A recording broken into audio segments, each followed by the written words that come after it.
కొన్నిసార్లు జీవితంలో దేవుని ఆన్సర్ జస్ట్ నో. అంగీకరిస్తారా ఆ ఆన్సర్ నో? దేవా నాకు పలానా వ్యక్తి కావాలి, God said no. Can you just leave? Can you just give up?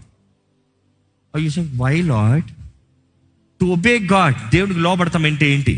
కొన్నిసార్లు బాధ కలుగుతుందండి, బాధ కలుగుతుంది. ఆయనకి లోబడతామంటే ప్రభా నాకు నష్టం ప్రభా, అయితే నీకు నష్టమైతే నీ లాభం కొరకు చూస్తావా, ప్రభు చిత్తం కొరకు చూస్తావా? God says no, it's a no.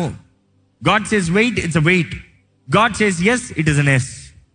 కొంతమంది కొన్ని విషయాలు ఇష్టం ఉండదు. దేవుడు చెయ్యి అంటాడు, దేవుని చిత్తం అని తెలుసు, కానీ నాకు ఇష్టం లేదే. Who cares what you feel? ఈరోజు చాలా మంది దేవుని మాటకి విధేయులై ఉండండి అంటే నో అంటే ఎస్, నో అంటే వై, ఎందుకో చెప్పు. The fear of the lord will never make you question his will.